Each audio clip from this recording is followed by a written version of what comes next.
ಆಗಮಿಸಿ ಎಲ್ಲರಿಗೂ ಧನ್ಯವಾದಗಳು. ಫಸ್ಟ್ ನಮ್ಮೂರಾಗ ಕೊರೋನಾ ಬಂದಿದೆ. ಎಷ್ಟು ಕೇಸ್ ಕಡಿಮೆ ಇದೆ ಅಂದರೆ ಎಲ್ಲ ಕಂಪ್ಲೀಷನ್ ಆಶಾ ಕಾರ್ಯಕರ್ತರು ಯಶೋಮಣ್ಣ ಹಂಗೆ ಆಲ್ರೆಡಿ ಆರೋಗ್ಯ ಸಹಾಯಕ, ಅದೇ ರೀತಿಯಾಗಿ ನರ್ಸ್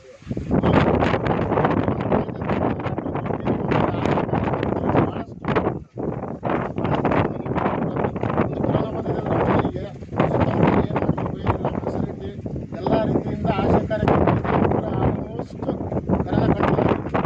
ಅದೇ ರೀತಿಯಾಗಿ ನಮ್ಮ ಶಾಸಕರ ಬಗ್ಗೆ ಹೇಳ್ತಿದ್ದೀನಿ. ಕರ್ನಾಟಕದಲ್ಲಿ 224 MLA ಇದೆ. ಕರ್ನಾಟಕದಲ್ಲಿ 224 MLA 24/7 ಕೆಲಸ ಮಾಡ್ತಾರೆ. ನಮ್ಮ ಮತ್ಸ್ಯಪುತ್ರ ದೇವ್ರ ಗಣೇಶ್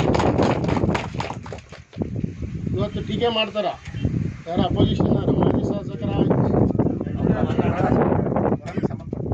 ಇಲ್ಲ, ಪ್ರತಿಯೊಂದು ಬಳ್ಳಾರಿಗಾಗಲಿ ಎಲ್ಲೇನಾಗಲಿ ನಮ್ಮ ಶಾಸಕರಿಗೆ ಡೈರೆಕ್ಟ್ ಯಾರಾದ್ರೂ ಫೋನ್ ಮಾಡ್ತಾರೆ. ಅವ್ರಿಗೆ ಇದು ಮಾಡ್ಬೇಕು, ಅವ್ರಿಗೆ ಮಾಡ್ಬೇಕು ಅನ್ನೋದಿಲ್ಲ. ಡೈರೆಕ್ಟ್ ಶಾಸಕರ ನಂಬರ್ ಅಂತ ಡೈರೆಕ್ಟ್ ಬೆಡ್ ಸಿಕ್ಕಿಲ್ಲ, ಆಕ್ಸಿಜನ್ ಸಿಕ್ಕಿಲ್ಲ, ಪ್ರತಿಯೊಂದಕ್ಕೂ ಫೋನ್ ಮಾಡುವಾಗ ನಮ್ಮ ಶಾಸಕರು ಒಬ್ಬ ಗ್ರಾಮ ಪಂಚಾಯತಿ ಮೆಂಬರ್ ಕೂಡ ಅಷ್ಟು ಕೆಲಸ ಮಾಡಲ್ಲ. ನಮ್ಮ ಶಾಸಕರು ಅಷ್ಟು ಕೆಲಸ ಮಾಡ್ತಾರೆ. ಇಡೀ ಕ್ಷೇತ್ರದಾಗ ಪ್ರತಿದಿನ ಪ್ರತಿಯೊಂದು ಹಳ್ಳಿಯಾಗಿರ್ತಾರೆ, ಪ್ರತಿಯೊಂದು ಸ್ಪಂದನೆ ಇರ್ತಾರೆ. ಇಂಥ ಶಾಸಕರ ಬಗ್ಗೆ ನೀವು ಕೂಡ ಹೆಚ್ಚಿನ ಮಟ್ಟದಾಗ ಹೇಳಿ